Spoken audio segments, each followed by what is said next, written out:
Hello, health seekers. Welcome to another episode of the Keto Pro podcast with myself, Richard Smith. Today, I am joined with Stephen Thomas.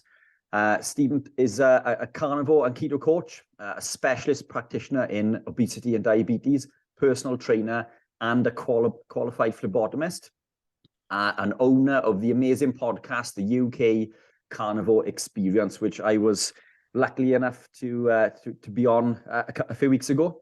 Highly recommended. Advise that you check that out. So welcome, Stephen. Thanks for coming on board.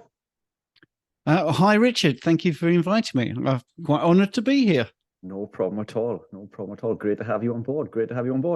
So let's kick things off. Let's tell the listeners and the viewers a little bit about yourself, your background, and what made you decide to become carnivore and go into the coaching and keto space. Yeah. Well, with the surname Thomas, by the way, I like the Welsh connection. My grandparents were from Wales, by the way. Anyway, yes. How did I get to carnivore, I suppose, is the question, really. But I started off a high carb athlete in my teens, really. And I was a semi-professional football player, or soccer, as they call it in America. I think we're both caught in this trap of having quite a few American followers. So I was really sporty, basically. I won a singles tennis tournament and also did a bodybuilding show in my 20s. And I was absolutely anti-fat, anti any type of red meat. I was really the bro diet, the chicken and rice and all this sort of stuff. And obviously, with that sort of sporting background, I thought I was doing okay in doing the bodybuilding show. I looked all right as well. And everything was hunky-dory, I suppose. And then as I got older, things weren't hunky-dory. And when I interviewed you laughed at saying something like, "Oh, even in my 20s, I thought it was just getting older." And you do. You just, when the performance drops off or you find it harder to see your abs and all this sort of stuff, you just think, well, this is what happens. But, let's fast forward. Don't want to be too boring. So by the time I was 40, I was doing the personal training. I was into rehab as well. And I really wanted to get myself a bit more qualified. And there is a point to this, by the way. So I decided to study obesity and diabetes and be qualified in that and be a specialist. So I ended up being a personal trainer for someone with type 1 diabetes who was in the Olympics and all this sort of stuff. So it was worth doing the qualification, but now, you see, it seems really obvious when I say it, but there were some alarm bells ringing in my 40s because I was the person from the outside in the, in the lectures, putting my hand up every time someone said, well, we dose the insulin in relation to carbohydrates. And I was like, well, why don't we just cut the carbohydrates? The common sense thing you should say if someone's saying you need more meds if you have more carbs. To me, it seems really obvious. Anyway, but it didn't trigger so much of a response as when I started to be qualified in the phlebotomy. And I was doing my own bloods and I realized I was pre-diabetic. So I was in my late 40s. I was questioning the diabetic way of treating people with small snacks constantly throughout the day, dosing lots of insulin in relation to carbohydrates. It all didn't make any sense. And then suddenly my health got really bad. I had lower left quadrant pain. I had a colonoscopy. I'd lost my parents, by the way, at this point in my 20s, actually. They both were anti the fat, anti the red meat, having cereals and all that sort of stuff. My mum died of colon cancer, even though she really very rarely had red meat, partly because we couldn't afford it, actually, and partly because she was told to have skim milk and bran and yogurt and freshly squeezed orange juice and all that rubbish. Anyway, so that's what I was brought up on as well. So I get to my late 40s. I've got lower left quadrant pain. I have a colonoscopy, and then I have a coronary artery calcium score of 639. So basically everything was wrong with me. But I was the poster boy for that. I should have been the poster boy because never smoked in my entire life. Never really drunk alcohol, and I was low fat. I'd even done soy. I'd done all the things that are supposed to be healthy, and I was a personal trainer. I was running 3 times a week, so my activity was there. I was eating less, moving more, and I was an absolute state. I was just getting tubbier. I was getting, like I say, pre-diabetic. I was having pains in my abdomen. I had a terrible coronary arteries. They were obviously, in a real bad way. And then I get to 50 and I think something's got to change. And I've done everything I'm supposed to do. And it's BS, basically. I realized that. I started watching someone we spoke about on our interview, Dr. Berg, Eric Berg, and I started thinking about low carb, not 7 cups of vegetables, by the way, but I looked at the low carb way of eating, and very similar to virtually everyone we interview. And it's always the same sort of things, a bloated gut, pre-diabetic or diabetes or full-blown diabetes, problems with weight, all of that just went. It just went on low carb. It wasn't perfect, but it was such a big difference. And, the tubbiness went. I had other things, athlete's foot, that I'd had all my life, which I tried everything, acids and duct tape and doing this, doing that, and talcum powder in my socks. As soon as I went low carb, that went. So although that's a very low level thing, I just include that because many things clear up that you don't even think about. So it's not placebo, and you're told it will never clear up, or you're plagued with it. And I used to have a stress spot here, which looked like someone had got a strawberry and smacked it on my forehead. Whenever I was stressed, that would flare up. That doesn't happen anymore. My cognitive ability, I think, is slightly better than it used to be. Some people might disagree with that, but it was a life-changing decision to go low carb. And then, of course, what happens is you think, whoa, this low amount of carbs is really good. What happens if I go a bit further? And obviously you start seeing influencers, strangely sort of parallel existence. I started to watch Ken Berry, and I think Ken Berry was still at that point talking about eat your greens, eat your greens. He was definitely into that at that point. And I started to follow him. Never heard of Sean Baker, never heard of Joe Rogan until sort of I got to about 54. So I'd done low carb for about 4 years. And then coming up to my, mid-50s, I started doing keto, and then I saw great improvements, really huge improvements. And it wasn't long before I thought, right, okay, I'm actually beginning to hear these influencers talk about carnivore. Let's give that a shot. And that was when I was 55. So I'm 59 in May next month. So that's 4 years of carnivore. Haven't really looked back. Obviously, the things I've trained in has helped me with the coaching, but even phlebotomy, for instance, it's very different if you're a carnivore. The normative ranges, the reference ranges, but they're not optimal ranges for bloods, for instance. You realize that things are different when you're carnivore. You don't need so much of vitamin C or whatever. There's lots of different things. But anyway, health-wise, not pre-diabetic. I don't get athlete's foot. I don't get rashes. I don't get lower left quadrant pain. I haven't been to the doctor now for over 10 years. Don't take any medications. And it just doesn't seem possible that I didn't know about this in my 20s, 30s, 40s. So I try to spread the word as much as possible and catch people a bit earlier than me, because I think I would have enjoyed my 30s and 40s if I'd have been carnivore. I'm very jealous of people that have been doing it for sort of decades. Certainly sustainable, certainly tasty, and never once have I bothered about calories or anything like that. You just eat when you're hungry, stop when you're full. It's so simple, it's beautiful, and it's about the best thing for the planet as well. I totally agree. And wow, I didn't know that you were 59. You look absolutely incredible for 50. Yeah. So there, I would give it away. Yeah. So you look absolutely incredible. I would have put you down as being 10 to 15 years younger than that.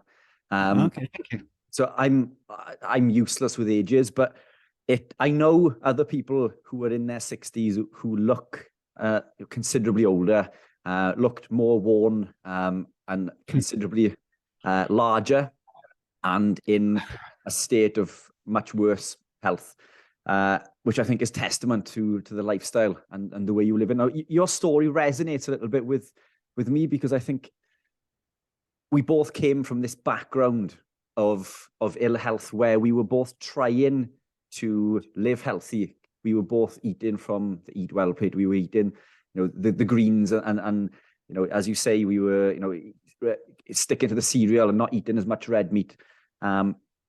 Yet, you were qualified quite early on in your career. And it's amazing how much of that knowledge that we think that we've learned is misinformation.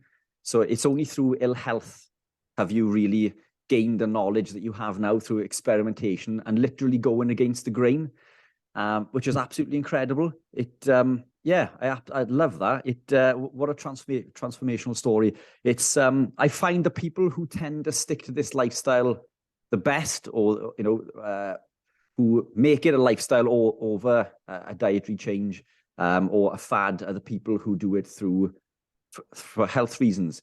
Am I right in saying that you're probably healthier and fitter now than you were in your 20s?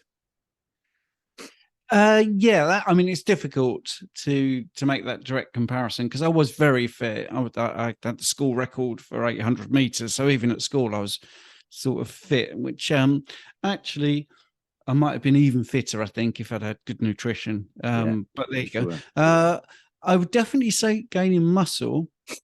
At 58, I gained that year. I particularly tried to gain some muscle, and I found gaining muscle easier at 58 than I did in my 20s, even when I did the bodybuilding show. So that was quite interesting for me, and that was actually training less but harder. Yeah, and that falls in line to what we know now to be correct, that we need protein and fat to build muscle efficiently. Sorry, I'm going to pick up on that, because it's also that the fat helps with bile, and bile helps with amino acid absorption.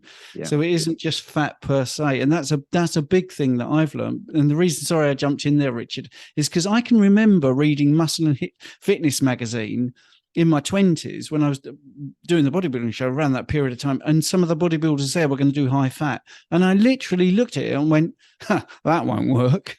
I really was totally closed mind to fat in any way, shape or form. That's not going to work.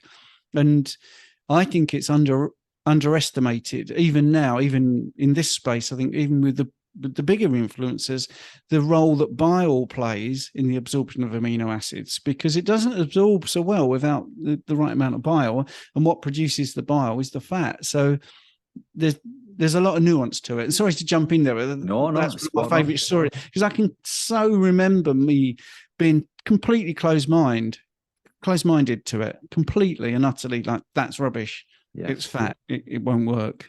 But that's the typical bodybuilding ethos, isn't it? Lean protein with lots of carbs.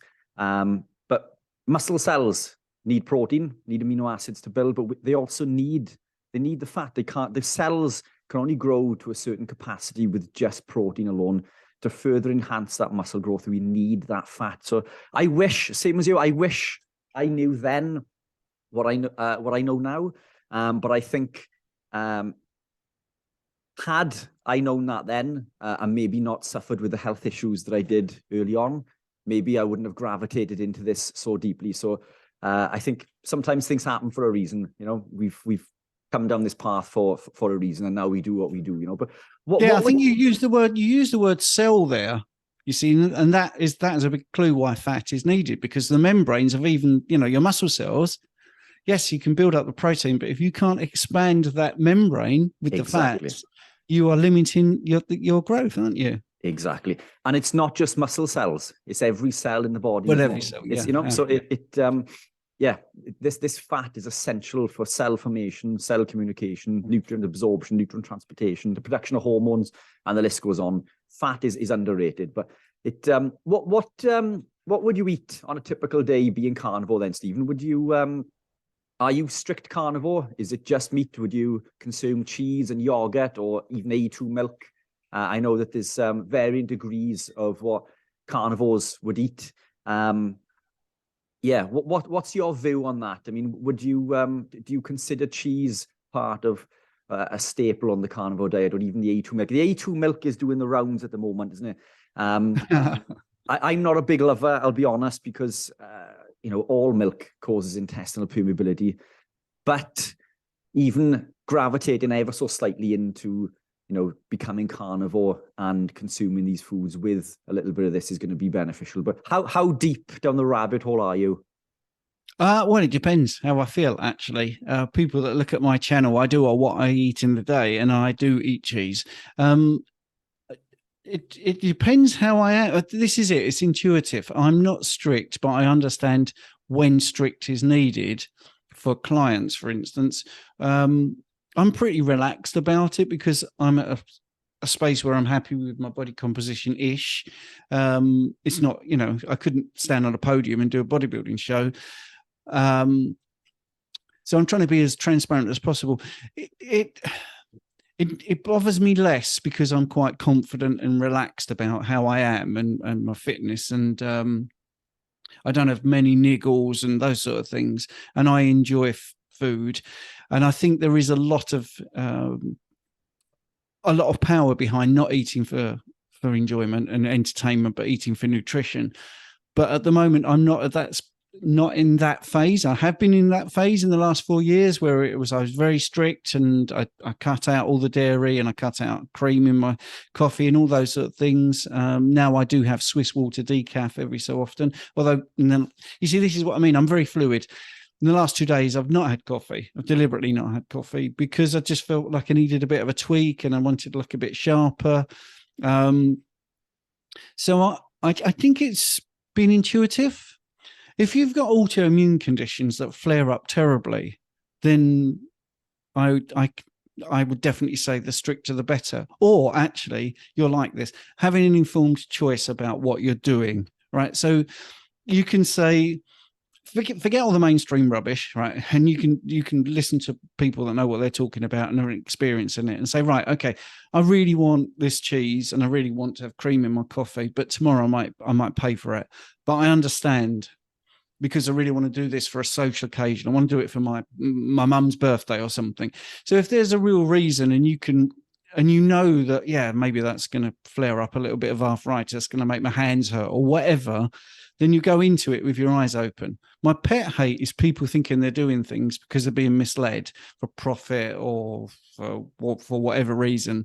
At least with this way of eating, we're very realistic. Yeah, carnivore's great, but you know what? Eggs can make some people have itchy skin. So that's a thing. Or it could be the egg whites. If I have somebody coached and they say, oh, I feel a little bit tubby, I say, are you eating dairy? Because that can stall that body composition change. And I think that's the thing. I'm not a one size fits all. I'm not strict, but I understand when it would be good to be strict. If I was doing a bodybuilding show, I would be mega strict and I wouldn't have any dairy. Absolutely. I would not do that because that does make you a little bit puffy.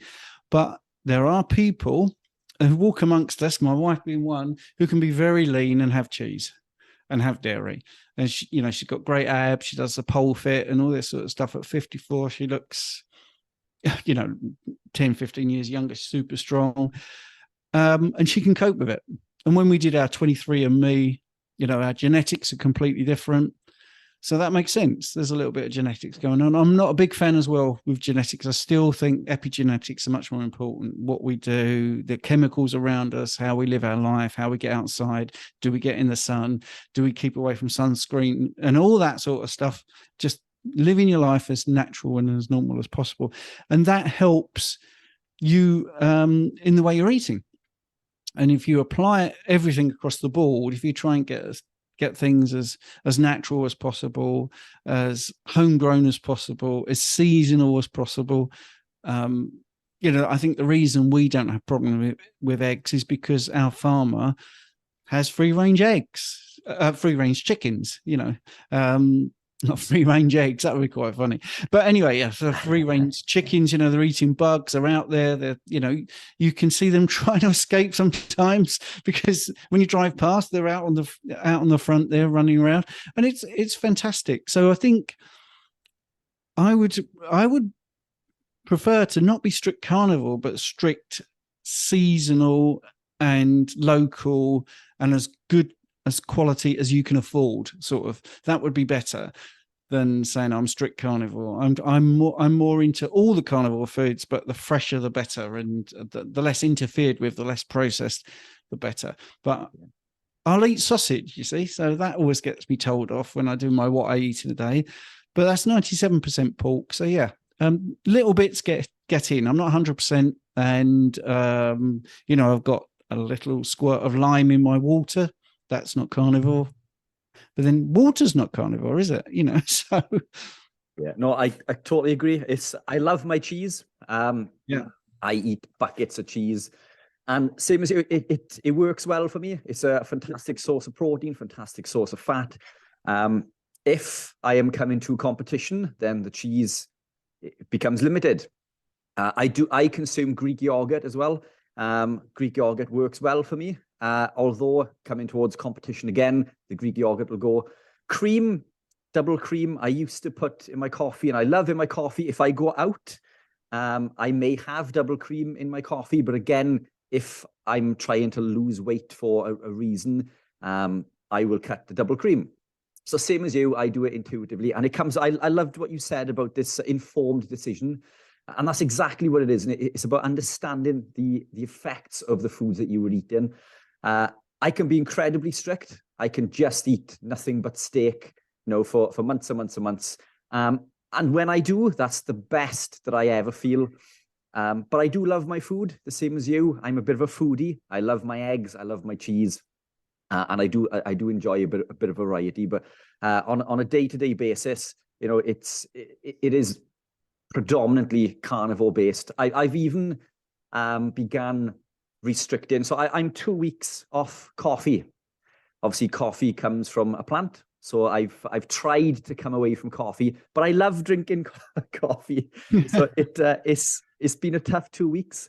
But I'm sticking to it for now. And the reason that I've done that is because the acrylamide can cause inflammation within the body. And I noticed from some of the cycling sessions that I've been doing recently that my legs have been burning and not recovering as quickly.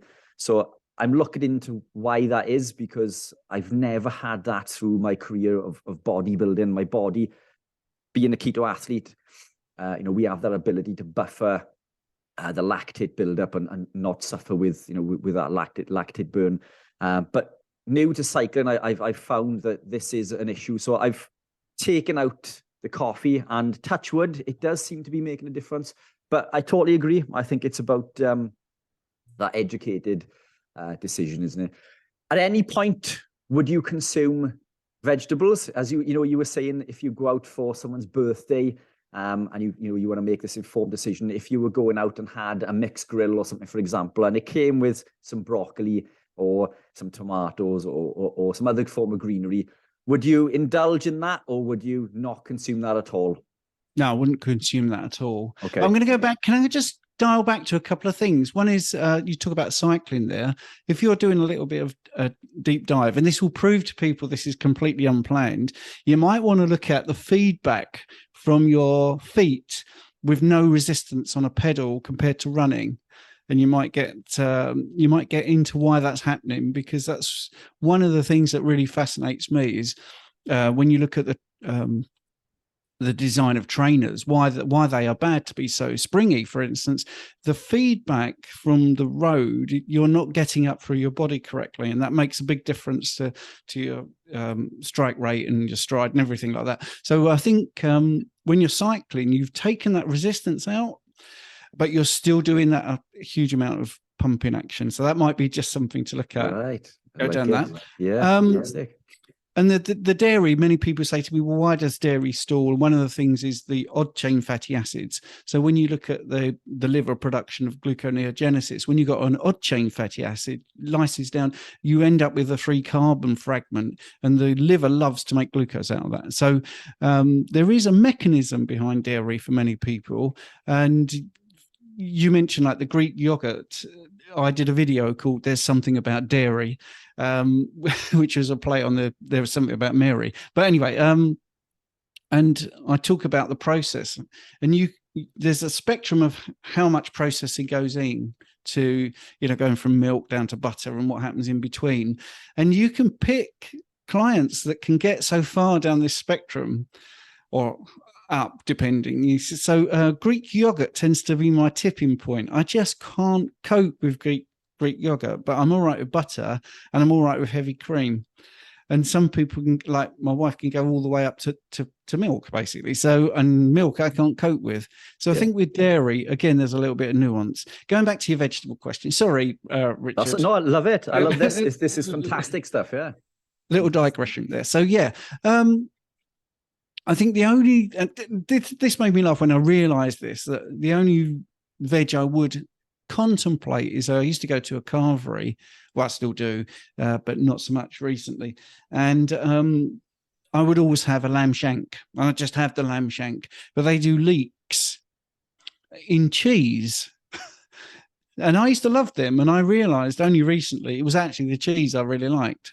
Yeah. It wasn't the leeks. Yeah. But it's such a nice, really thick, cheesy sauce there. So, so I've eaten leeks, but I always regret it. And I don't think there's any veg.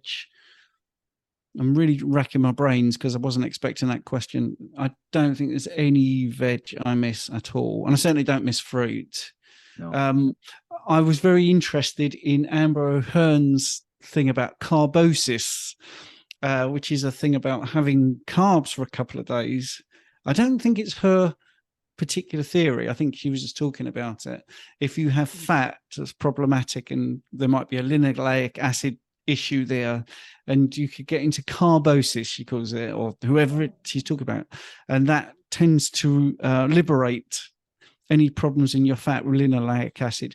So I thought if I did have that, I would try that, but I would only try it as a scientific experiment. So if I had problematic sort of belly fat or something and I just couldn't get rid of it, I would look that up, carbosis, right, and see whether it's a remnant of, overuse of seed oils or too much linoleic acid in your fats, causing you to have that belly fat. So that I knew that would light your eyes up there, because that's something that occasionally people ask me, this really problematic belly fat, what could it be? And of course, there is theory that, when you liberate fat, you release toxins that have been stored in there, or, what is that fat?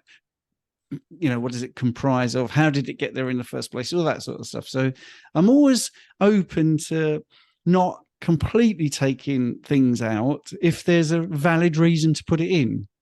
Yeah. So for instance, if there was a study and there was practical examples, let's say strawberries stopped joint pain in your hands. Let's say that did do that, and you had clients constantly telling you, then I would not be adverse to suggesting that.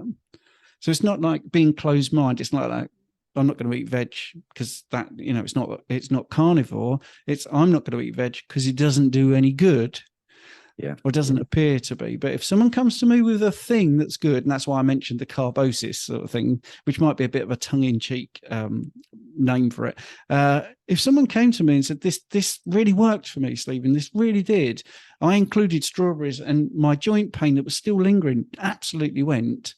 And I had kept hearing that, then it would be something I would look at. I would be interested in it. And I think that's what's wrong with nutrition science at the moment, is people put themselves in a pigeonhole and then they don't want to hear from anything else. And then you get that confirmation bias, that can't be true. That can't be good. I'm not like that. So if something from outside the carnivore space is popular, I always look at it. I think, well, what's the mechanism here? Is this true? Invariably it isn't, but I'm always open. And I think that's important. It shows that we are not closed-minded. I think we had this conversation when you interviewed me recently that I used to have my spinach smoothies and kale smoothies because I believed that the greens were good for me, and I used to preach that to my clients. I have since come across lots of information to show the complete opposite, and this is the reason that I've gravitated into becoming carnivore, because these plants contain lots of toxins, these phytoalexins that cause lots of problems. So we are open to looking at the evidence, researching, and we're open to suggestion, providing it comes from credible sources. And that's the difference, isn't it? We're not, narrow-minded. We are open to looking at the research, which is really important. And most people are not. They're in their lane, they're in their box, and they won't look at any evidence whatsoever. So yeah, I agree. I think vegetables or plants, I don't think they've got a place in a healthy diet. Although, medicines have been made from plants for tens or hundreds of thousands of years. And I think that there could be a benefit, as far as medication goes from a plant, but you wouldn't take medication unless you were unwell. So, unless you're sick, then you shouldn't be eating vegetables. And you recently interviewed Dr. Anthony Chaffee, and I did shortly after you. And one of the things that he mentioned to me was that, yes, a plant could potentially have this medicinal purpose, but what else does it contain? So it may contain this one thing that fights this inflammation or whatever it could be. But what other toxins does it contain? What other damage is it causing?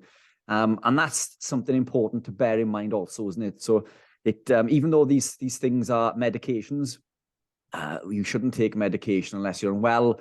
And what other damage is it causing along with that potential benefit? But yeah, it's so. If you were not eating your greens, where are you getting your fiber from?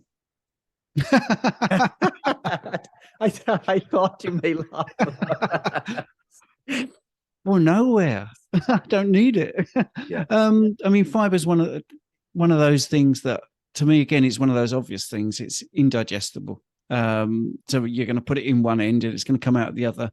So there doesn't seem to be much in it for us as humans. But I don't like this constant argument about, well, you need it to be fermented in your colon to make short chain fatty acids, because that's absolute rubbish anyway. And you can get butyrate from the blood side, from protein, from isobutyrate. So we make that production, well, which ends up with ATP, doesn't it? In an easier way from isobutyrate from protein. So there's no real reason to eat fiber, but of course it's part of a sort of mainstream narrative, which the only really good study I've seen is Dr. Paul Mason. So I think if anyone wants to know, if they're new to this and they're like, what, fiber? Surely that's all right. I would check out Dr. Paul Mason. Just put into Google or DuckDuckGo or some other search engine that's not so biased. Put in Dr. Paul Mason fiber, and you will see a brilliant presentation about the studies there.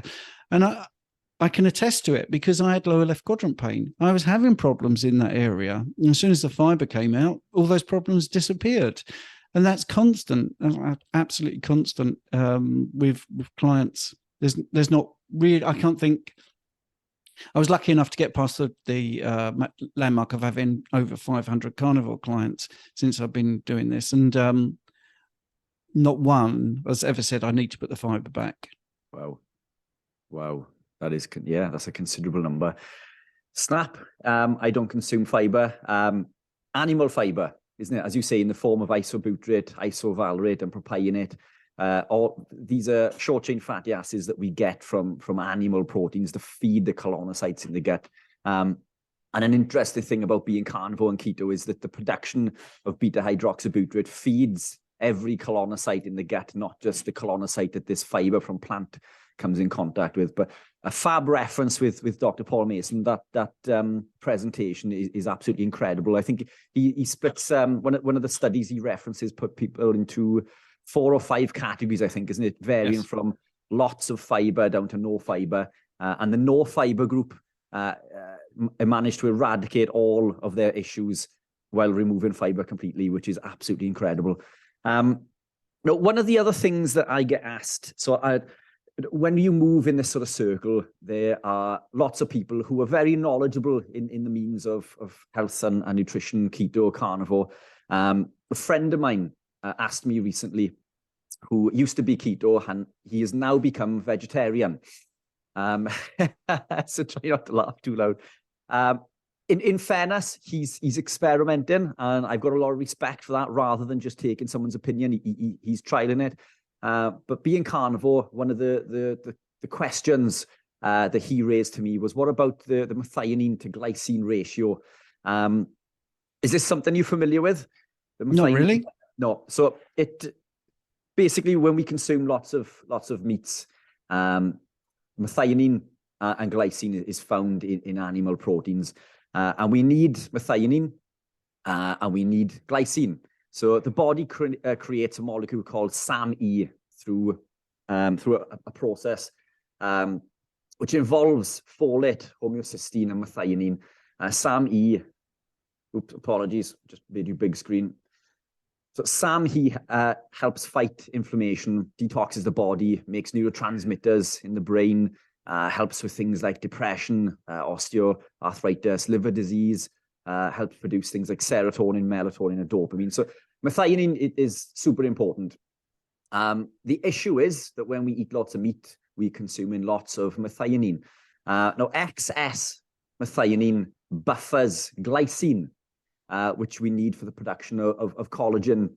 And as you know, collagen is important for the production of hair, skin, nails, tendons, the arterial wall. It's important for the production of glutathione, which is the body's master antioxidant, as well as being a neurotransmitter for the brain.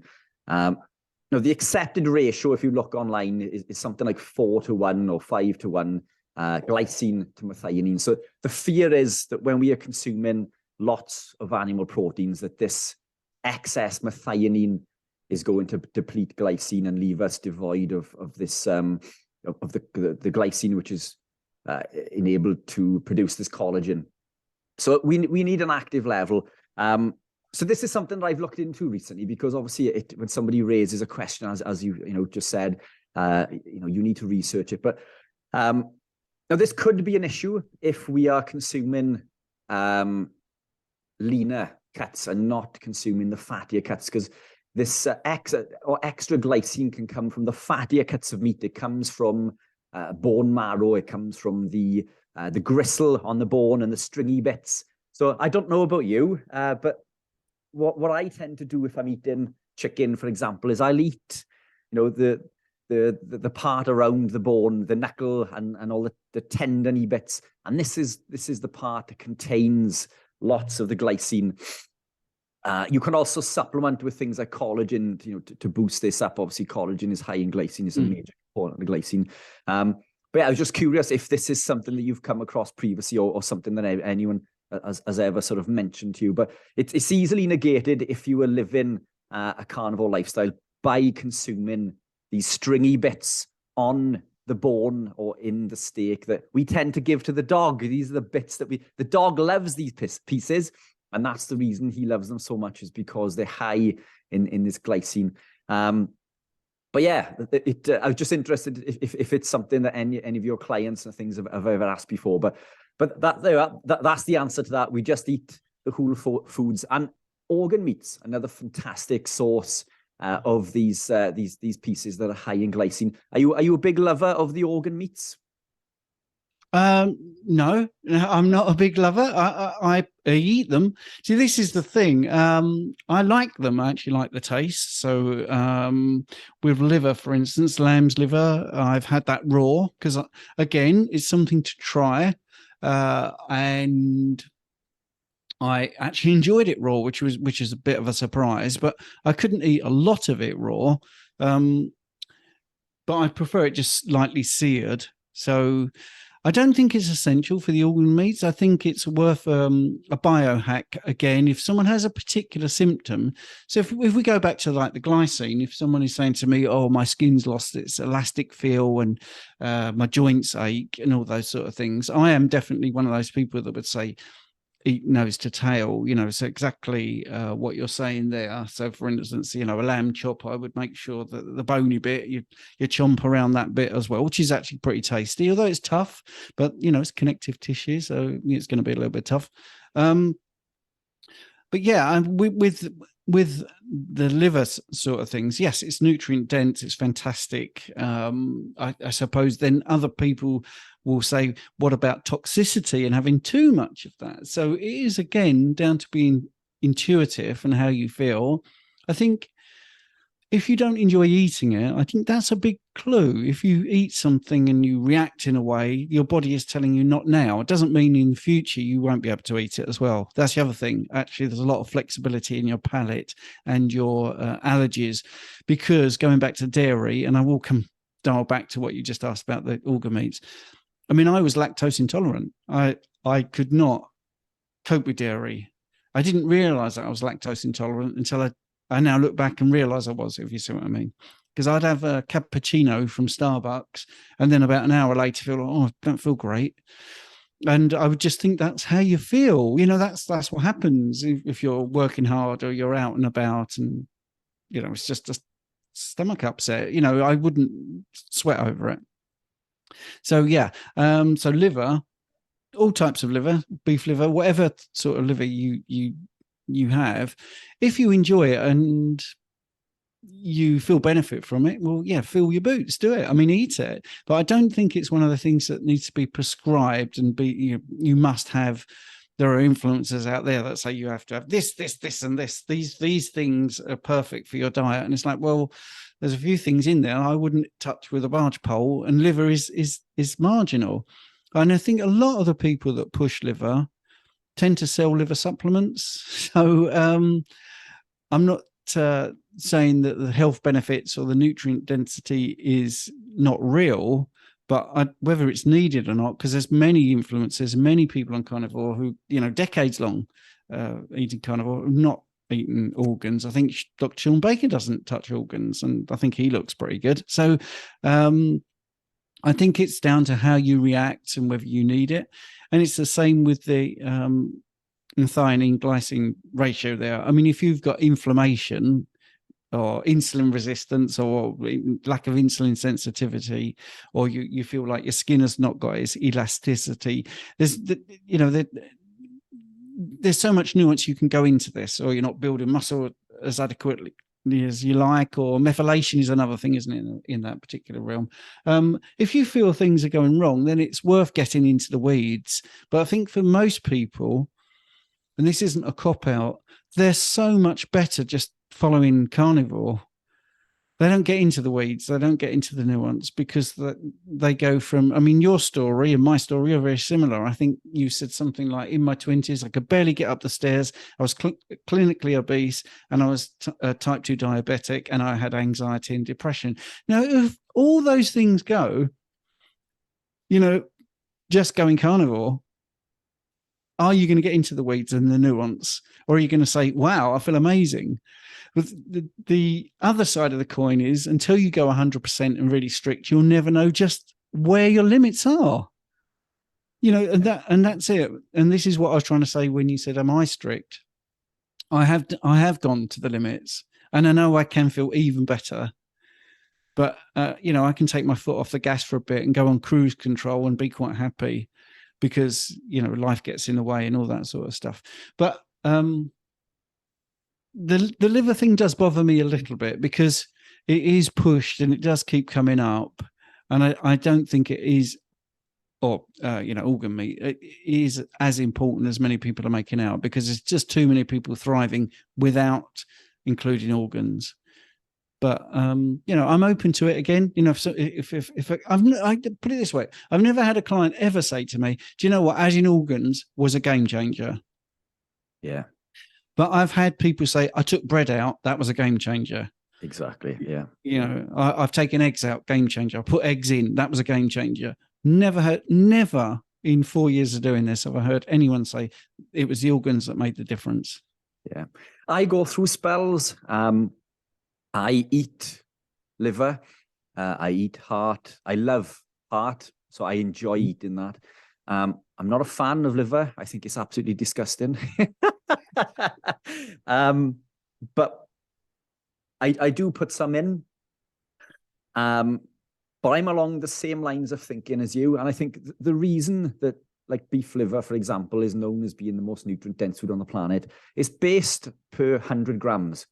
But when you eat a piece of steak would be 500 grams or 1,000 grams. So even though per 100 grams, these vitamins and minerals may be considerably lower per 100 grams within that steak compared to beef liver, I couldn't eat 1,000 grams of beef liver.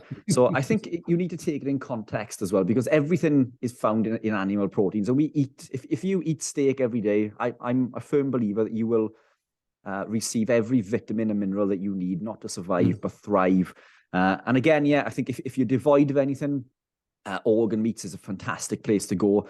But if you're not enjoying it, then why put it in? And I think same as you, if it's not something that you feel that you're benefiting from.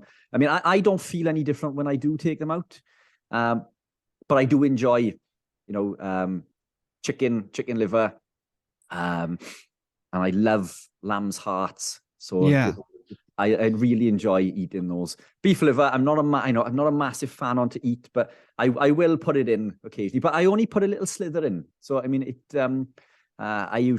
we stock beef liver in the shop frozen, for that purpose. So it's available because the local butcher doesn't keep beef liver. Most local butchers don't stock beef liver, so we keep it. It's frozen, and I'll eat a 500-gram beef liver over the process of maybe a week or two. But I do have spells where I don't consume any at all. And as you say, I don't really notice a big difference when I don't put it in. I think what you said about heart there, I mean, there is a completely different take. If you're on a budget, heart is incredibly inexpensive, and it's a great way of getting some good meat. And it isn't like organ meat, really. I mean, I did do what I eat in a day where I had, I cooked up heart and showed the process and how it tasted. And I think I got 3 hearts for £1. Wow. So, it's a lot of meat. Yeah, it's a lot of meat. And, that is a good reason. If your budget is tight, and you want to eat a lot of protein, then that's a good source. It is. And mincemeat. A lot of people don't realize that mincemeat from the butcher will also contain offal. And it's steak. So if you're on a budget, mincemeat is cheap, but it's a fantastic source of nutrients. Mincemeat I pick up on a weekly basis. And circling back to one of the things you mentioned earlier about sausages, you indulge on sausages sometimes. I get my local butcher to make me rusk-free sausages. So he'll make me sausages which are rusk-free.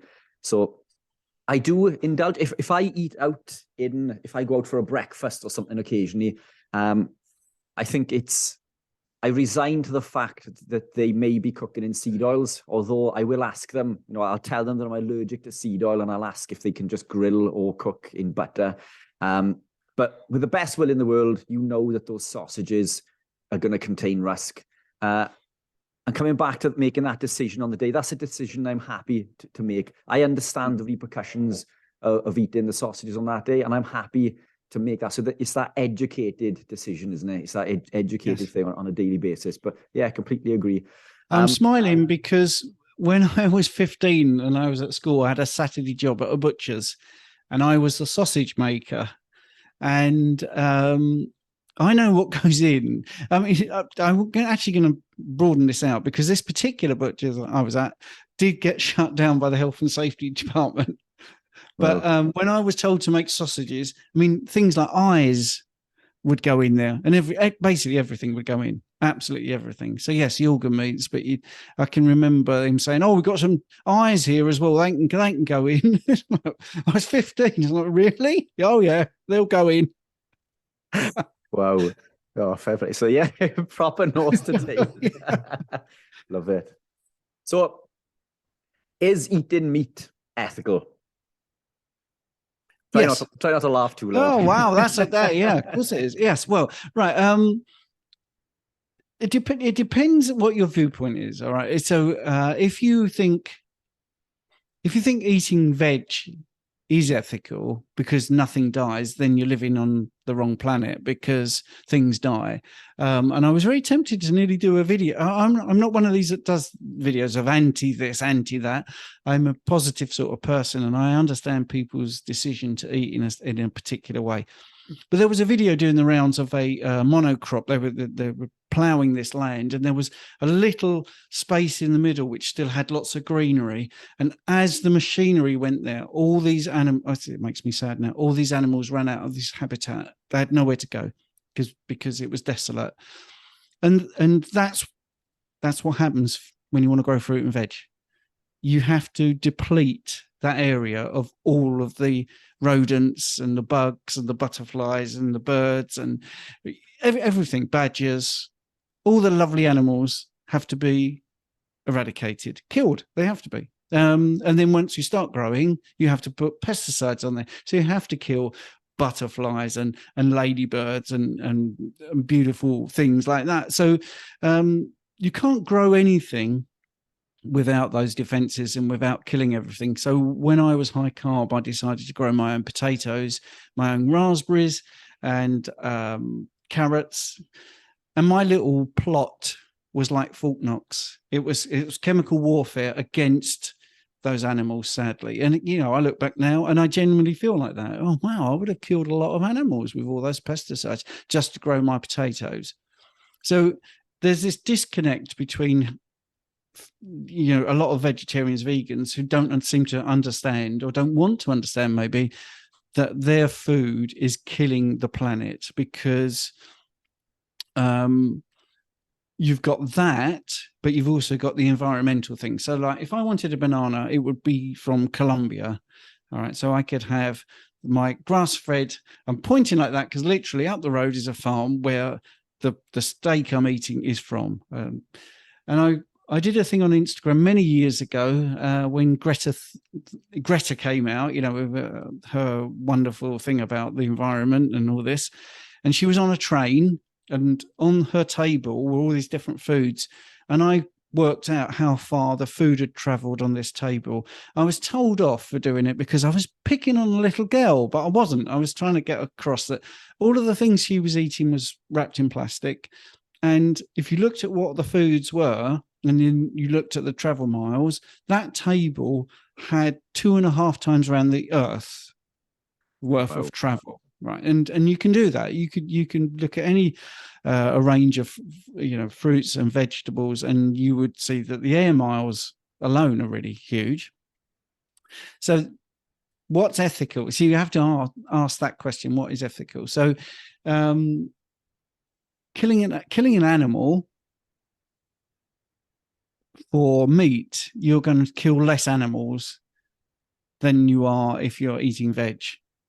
Because I don't know the figures, but there is more death involved in getting a vegetarian plate to the table than there is a meat-based. And I don't like that divisive language I've just used because I think the whole thing needs to be looked at as food supply needs to be sorted out. I'm quite happy with someone being a vegan. They've made a choice. They're thinking about their health, but I don't want them to make it for the wrong reason. I don't want them to say it's because of carbon going into the atmosphere, because carbon is not magically made by cows.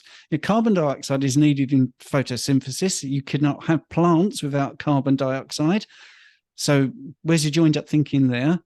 When that animal eats the grass, it's not instantly making carbon dioxide that goes into the atmosphere from nothing. It's there. It's just a cycle. And you've got the half-life as it goes up, you know, the methane, and it goes into the atmosphere and the half-life there, and it comes back down, and you need it for precipitation of rain. So it's ridiculous to look at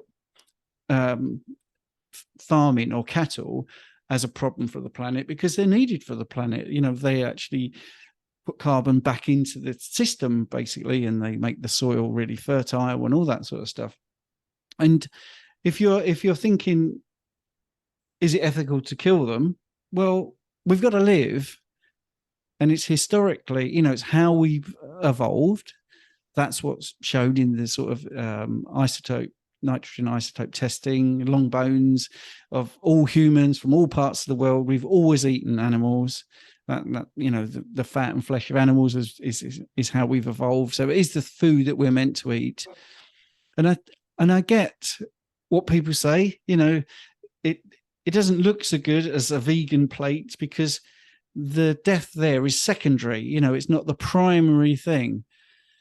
Whereas there is tons of death involved in that. So ethically, I don't feel it's the wrong thing. I think, unfortunately, whichever way you choose to eat, animals will die. There is death involved in the food supply. however you look at it. I'm sorry, but even lab-grown meat, when you look at how they generate those the cells initially, you're talking like bovine fetuses. It's coming from animals. There's no way around it at the moment. If you could get all the benefits of steak in a fabricated way where nothing was to die, yeah, I'd go for it. But that's not a reality. That's just a fantasy. Who wouldn't? If you could grow a carrot and not have to kill any bugs or anything, and it was all hunky-dory, and it could be magically made out of substances where there was no death whatsoever. Even soil, you see, is a fossil fuel. I mean, it's from dead animals. So everything has a dead animal in it somewhere. So I don't feel ethically compromised in any way. I don't think it's bad for the environment. I don't think it's bad for the planet. I don't think it's bad for my health. I don't think it's bad for the animals that are pasture raised and kept well. But I don't like caged animals. I don't like feedlots. So we need to get into sort of regenerative farming rather than the reverse of that or the opposite of that. I think if we could stop being vegans, meat eaters, loggerheads, and actually say, let's look at food production across the board. How can we do this? How can we grow veg where there isn't this devastation, the monocropping, covered in plastic, ruining the environment? How can we do it so it's a lot more holistic, and accept that actually we're all humans and we all need food, and how we get that food is the most important thing. So I find the whole thing very disappointing, because if someone's vegan, vegetarian, I absolutely totally get it. I really, honestly, genuinely get it. But I also think they're misinformed, going back to an informed choice. Because I have spoken to vegans. I live in the world. I talk to people, and I'll say, you do know that animals die to give you your veg. And genuinely, they're like, what do you mean? I have no idea. They have no idea, because it's been sanitized. They think it's just basically you plant a carrot and 6 months later you've got a carrot, and it isn't flown. It seems to be in your supermarket. They ignore all of the other impacts, the huge intensity of energy to go into that, and transportation and trucks and flying, and oh boy, it's crazy that they seem to think that is ethical, compared to local farmers struggling away there, getting more and more red tape and bureaucracy to stop him doing or her doing what she wants to do, looking after the cattle and giving you meat in a sort of very healthy and safe and clean way. It's crazy. It's very topsy-turvy at the moment. It's very, very frustrating. And I think it is something that we need to stop vegan bashing and look at who's pushing this narrative out and making us divided, because it's rubbish, really. It's absolutely rubbish. And I feel this goes back to sort of even when I did my obesity training. When I did it, sadly, the way it was taught to me was it's the person's fault. They're gluttonous, they're lazy. Well, now as I've studied nutrition and the food production and the food chain and marketing and food science, you realize that there are scientists out there that are trying to make you hooked on food that's bad for you. It's that simple. That's their job. We want this person to eat this crap more often. That's, in the end, that is their remit. Yeah. We want to make it as profitable as possible. We want it to have the least amount of nutrients in it, almost. So I never blame the obese person. That does not give them a free pass, by the way, because the information's out there. And that's what happens. That basically the carnivore journey, and even the vegan journey, when people their health, going full circle on how we've talked, once their health goes the wrong way, that's when they start to research. Yes, and that's the problem. It takes a lot of there's a long journey to get to the first step, if you see what I mean, because I feel like I've opened up to lots of knowledge and lots of different ways of thinking as I've gone down this route of trying to be open-minded about everything. So a question like that, is it ethical? Yeah, you could just go, yeah, of course it is. Everyone's got to eat, and this makes me feel healthy. But that's not the answer. And I think it's been a big thing that I've been thinking about ever such a lot, about the divides between vegan and carnivore.